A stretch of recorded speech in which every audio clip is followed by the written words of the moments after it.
All right, we're going to continue. And where I left off, we were in Adobe Illustrator. I was showing you the blob brush and how you can ink over your sketch.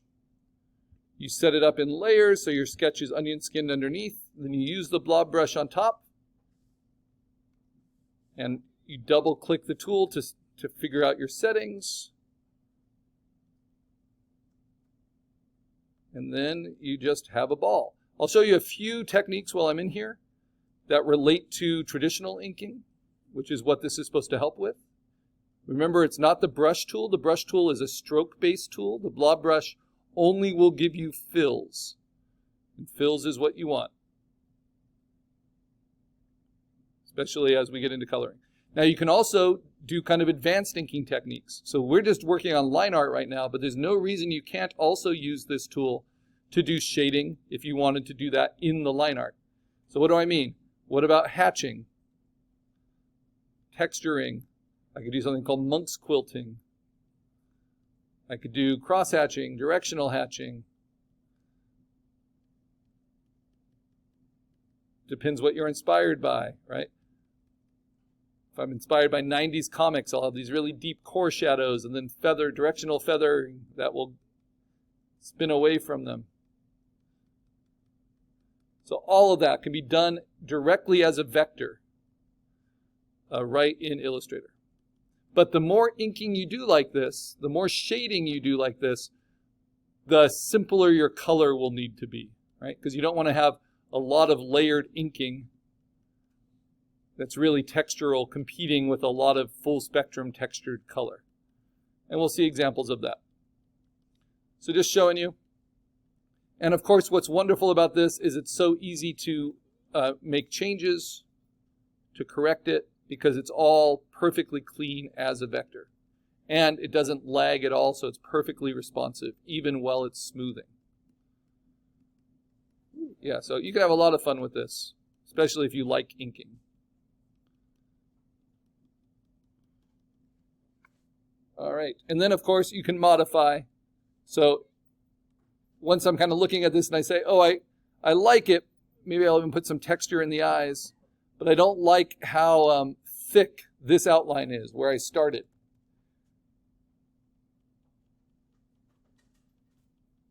And I want to tone in the mouth a little bit, and I want to darken in the eyes and leave a highlight.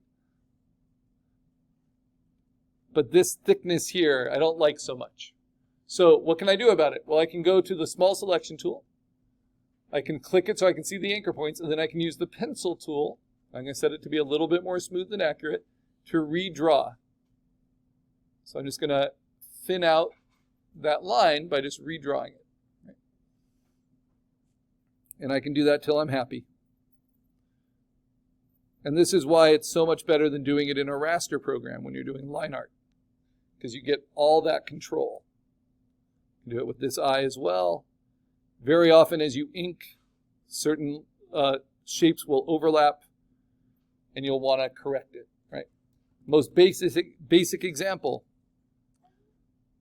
which happens in comics all the time. When you ink a speech bubble and you try to do it all at once, it always looks weird because you always have to have a starting and stop.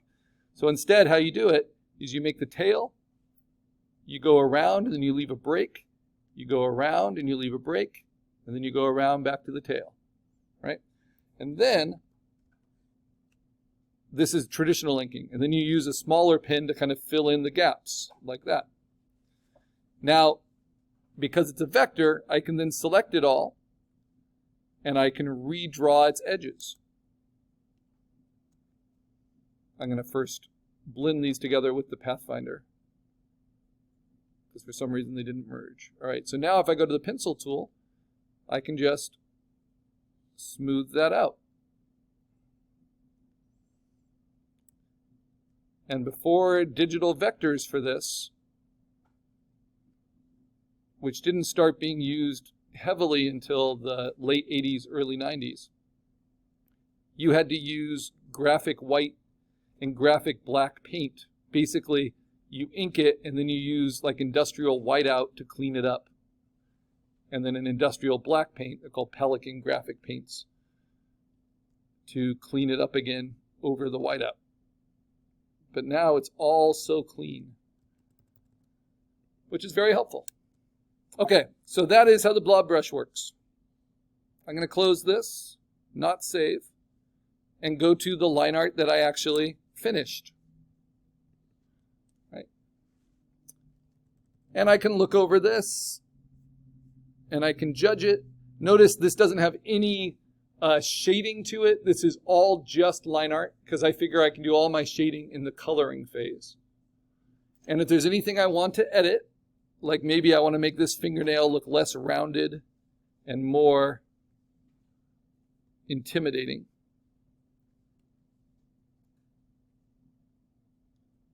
So I need to go onto the layer where it is, unlock it, click so I can see the anchor points with the small selection tool. And then I'm going to use my pencil tool. Going to find that, there we go. To redraw it, I'm going to make it a little bit sharper and hooked. Start on the path, end on the path, right?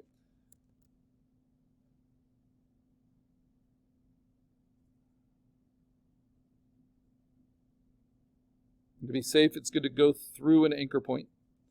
And then hold down Command to get to my last selection tool, or go to the small selection tool, click on it so I can see the anchor points on the inside.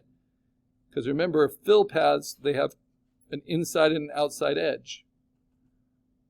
And redraw the inside of the claw, like so.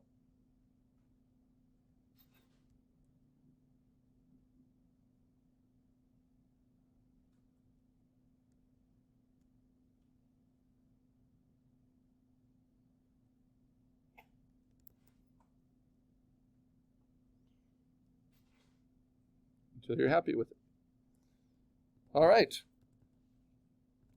So now I need to save it. So if you're done with your vector, turn off your sketch layer. Only have the layer on that you want visible. It's all a vector. You're going to say File, Save, and you save it with your name and a description. So mine's Karl, assignment 5, abdominal line art, right? Now I'm going to say File, Save As, or I could do Save a Copy. And I'm going to change the format to SVG. All three vector formats are up here. Whenever we finish a vector, we save it in all three formats, just for our own records. So I save it as an SVG. I'm going to replace the one that I did last class, because I fixed the fingernail, right? And now I'm going to save it one more time, Save As, and the last file format is an EPS. That's the one that's going to work best with Photoshop. Though an SVG would also work, EPS will work a little bit smoother.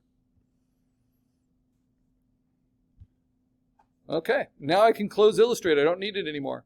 And I find those files. The AI is my green working file. My SVG, I mark purple or violet for vector. And then this EPS, the one that doesn't have a preview icon, that's what I need for the next step, which is in Photoshop.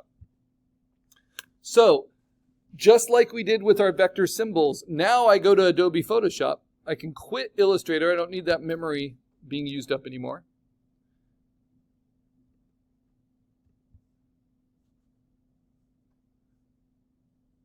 Photoshop is opening. Very slowly. I'm going to quit Word here. It's because this update is trying to start and it won't let it go. And it looks like I have to force quit Word. Oh, Microsoft.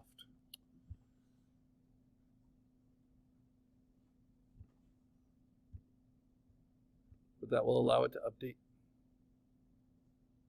There we go. Okay. So now I've opened Photoshop. Notice I didn't open a file in Photoshop. I just opened Photoshop so I could say New File or File New. Same thing. Last time we did it with our Earth Day symbols, right? And we made it 8 by 10 by 350. Or we did 7.5 inches by 9.5 by 350 because that fit in the map. This is for our posters. And we're going to color this with rasters. We want it pretty high resolution. So we're going to use 11 inches wide by 14 inches tall at 350 pixels per inch. And I call this my name, assignment 5, abdominal, full color spot illustration. So this will be a PSD file. Mine's 11 by 14 because my spot illustration is taller than it is wide. If you did a square spot illustration, make it 14 by 14. And if it's wider than it is tall, maybe it's 14 inches wide, 11 inches tall. So 14 by 11. It's not for a mat at this point, it's for our full poster design, which we'll be doing when we add text in the next assignment. Now, what do I drag onto that 11 by 14 at 350 pixel per inch white grid of pixels? I drag on the EPS, drag and drop, and it will place it right in the middle, and I can use Option to center it, and then hit Return. Now, it looks like it's rasterized, but it isn't because it's a smart object, because we dragged and dropped it. The EPS, that's what's going to work best. So this is our vector line art, and I'm going to label it that way. Vector line art. And I'm never going to rasterize it so that it can always scale perfectly. The background, I'm actually going to double click and rename it to blank white. That's the white of the paper. So now I have two layers. I have a blank white layer. I'm going to lock that. And I have a vector line art layer. I'm also going to lock that. I'm also going to change its color to gray. Because this is the metaphor for when we start coloring. The metaphor is a sandwich. And to make a sandwich, you need 2 slices of bread, right? So on the bottom, you're going to have white Wonder Bread, like the whitest of white bread. And on the top of your coloring sandwich, you're going to have your black line art. So that's like the German black bread, right? What goes in between is the coloring. So I'm going to add a layer, and I'm going to call this layer flat color. And I'm going to label its color as yellow for cheese, right? Because this is the most basic sandwich you can have for digital coloring. White on the bottom, one flat color of layer, one, you know what I meant, and then a piece of bread on the top. So what would flat color look like for this? I would basically make a shape. You could do this in lots of ways. I'll go through all the ways. But I want my Yeti to, or my abdominal snowman to be kind of a cream color. So this is the only layer that's unlocked. I'm going to use, for the first time, the paint bucket tool, and I'm going to choose a color, and I'm going to choose kind of a creamy white. That's a little too toxic yellow, so let's warm that up a little. There we go. And now I just click it, right? So now I have kind of this creamy light color. How can I get it so it matches the edges of my snowman? Well, I can go, even though it's locked, I can go to my vector line art layer, and I can use the magic wand with contiguous. So I'm going to select the empty space around it, but I got to be on the locked layer where my line art is. And the problem is, because I designed my snowman as a maze, right? The only shapes that are contained are these shapes. Those are the only shapes that don't have openings in them. Does that make sense? And I did this intentionally to make this a pretty difficult coloring job.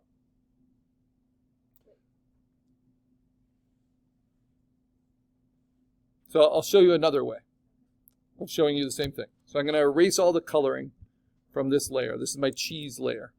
So now, select it all, delete it. This is my black bread, right, which is a vector. I'm going to use this to select things. So for instance, one of the shapes that's contained that I know is contained is the inside of the mouth. So I'm going to go to my vector line art layer, use the magic wand with contiguous, select that